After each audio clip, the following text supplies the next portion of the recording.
আজকে আমি দই কাতলা বানাবো। তার জন্য আমি কাতলা মাছ নিয়ে এসেছি, পেটি চাকা সব রকম আছে। আমি হলুদটা মাখিয়ে নেব।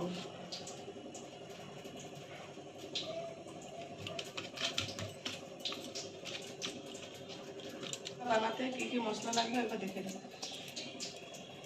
তেজপাতা, গোটা লঙ্কা, এলাচ, দারুচিনি, কাজু আর পোস্ত বাটা, পেঁয়াজ বাটা, কাঁচা লঙ্কা বাটা, আদা বাটা, জিরে বাটা, টক দই। কড়াইতে তেল দিয়ে দিলাম। আমি মাছ ভেজে নেবো, কড়া করে ভাজবো না, হালকা করে মাছ ভাজবো। মাছ দিয়ে দিলাম, তেল গরম হয়ে গেছে, ভাজা হয়ে গেছে। বেশি কড়া করবো না, হালকা করে ভাজবো। লাল রসটা ভাজা মশলা বেঁচে গেছে, তাই আমি তুলে নিচ্ছি।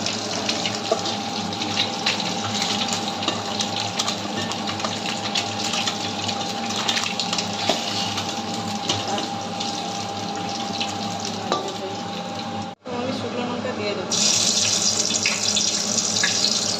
এলাচ, দারুচিনি, লবঙ্গ দিয়ে দেবো, তেজপাতা দিয়ে দেবো,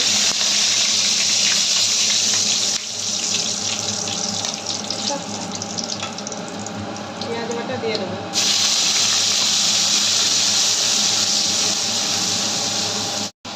পেঁয়াজ ভাজা হবে, তখন আমি দইটাকে ভালো করে ফেটে নেব।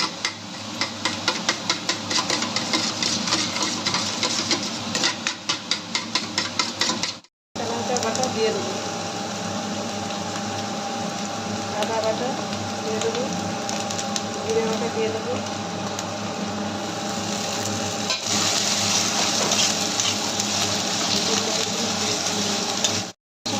একটু হলুদ গুঁড়ো দিয়ে দেবো, একটু নুন দেবো, হালকা করে জল দেবো, ধনে গুঁড়ো দিয়ে দেবো, অল্প ধনে গুঁড়ো দেবো,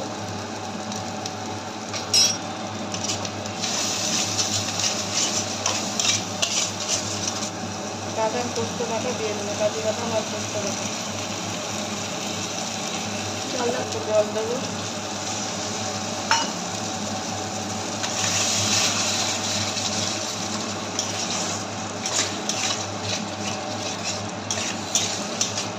মশলা ভাজা হয়ে গেছে, এবার আমি টক দইটা একটু জল দিয়ে দেবো, অল্প জল দেবো,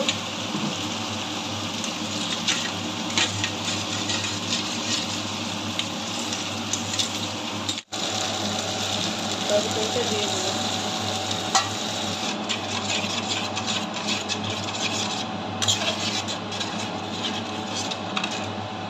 আস্তে আস্তে করে আমি মাছগুলো সাজিয়ে দেবো।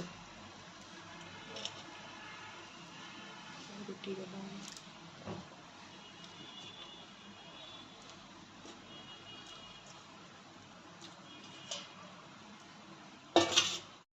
দিয়ে দেবো। হয়ে গেছে, আমি ঢাকনাটা খুলে দেখবো। এরপরে আমি কাঁচা লঙ্কা দিয়ে দেবো, একটু বাকি আছে, 2 মিনিট পরে আমি নামাবো। একটু জল মারবো না।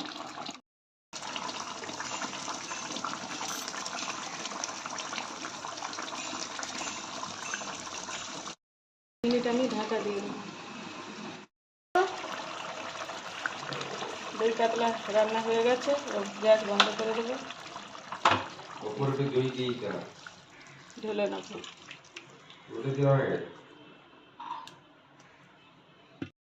হয়ে গেছে, ভালো লাগলে কমেন্ট করে জানাবেন।